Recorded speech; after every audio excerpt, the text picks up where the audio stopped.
So let's start with hour rate equations. अब आपने पिछले वीडियो में ये देखा था कि भाई हमारे पास रेडियो एक्टिविटी क्या होती है, alpha decay, beta decay, gamma DK.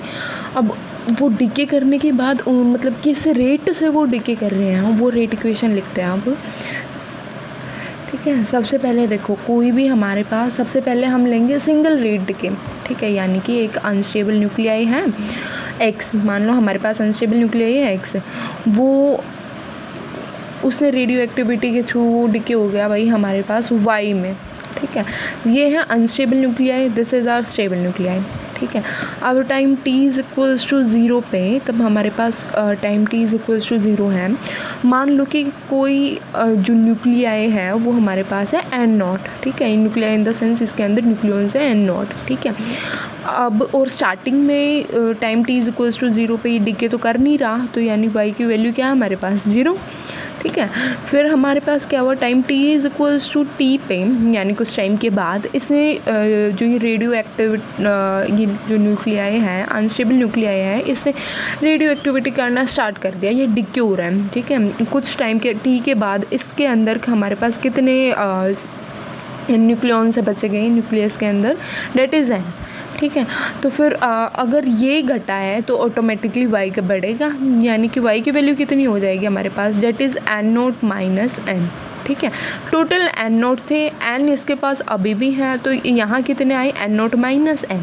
ठीक है, अब हम लिखेंगे रेट इक्वेशन ऑफ डीके।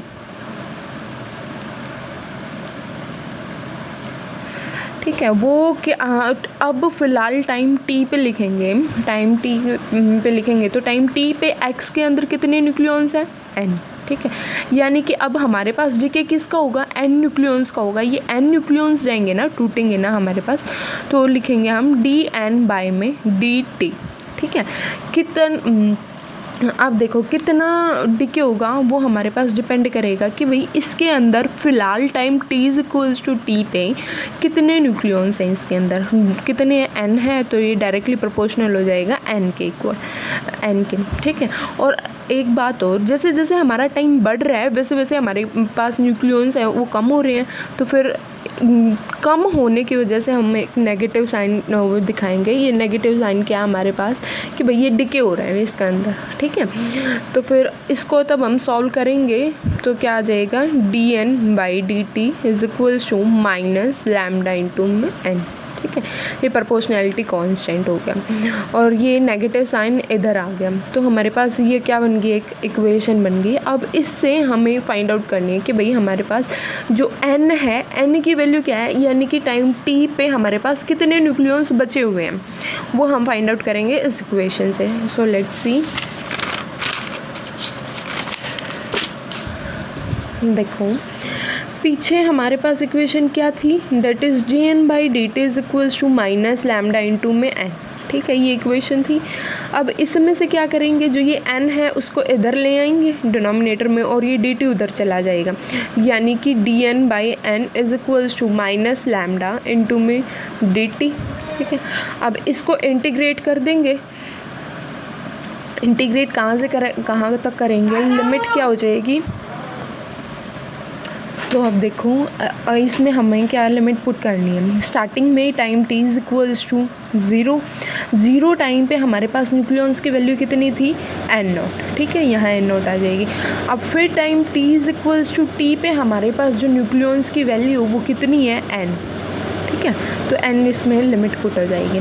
अब अगर हम इसको सॉल्व करेंगे तो ये क्या आ जाएगी, ln n by n0 that is which is equals to what, minus lambda into T.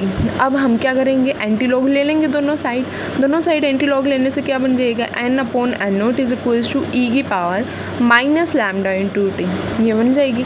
यहाँ से हमारे पास n की वैल्यू आ गई, क्या आई है, n0 ई की power minus lambda into t.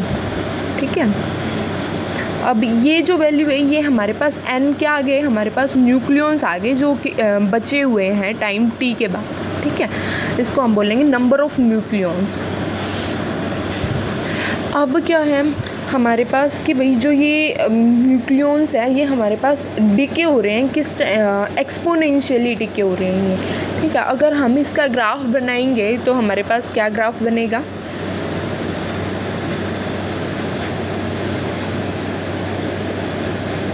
ये क्या है, न्यूक्लियॉन्स, ठीक है, और ये क्या है, टाइम।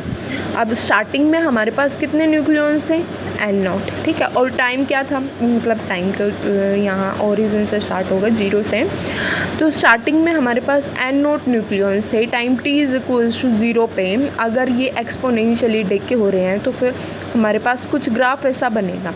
और हमें नहीं पता कि भाई ये जो N0 है, मतलब N0, हाँ स्टार्टिंग में N0 थे ना, तो N0 जो न्यूक्लियॉन्स है वो किस टाइम पे हमारे पास 0 हो जाएंगे, यानी वो 0 कब बनेंगे, तो हम कंसीडर करेंगे वो इन्फिनिटी टाइम पे हमारे पास 0 बनेंगे, क्योंकि हमें पता तो है ही नहीं कि भाई किस टाइम पे 0 बनेंगे। तो फिर ये ग्राफ को थोड़ा सा यूँ जाएगा, मतलब इस t टाइम पे मिलेगा नहीं, थोड़ा ऊपर ही रहेगा, ठीक है। तो ये हमारे पास ग्राफ हो जाएगा N0 और t टाइम का, ठीक है। ये हमारे पास नंबर ऑफ़ न्यूक्लियॉन्स आ गए, जो कि हमें पता लग रहा है कि भाई एक्सपोनेंशियली डिके हो रहा है। यहाँ ही नेगेटिव साइन क्यों है, एक्सपोनेंशियली डिके के लिए। तो ये ग्राफ हमारे पास आ जाएगा, ठीक है। अब देखो, अब इसको हम और क्या लिख सकते हैं, let's see in another video.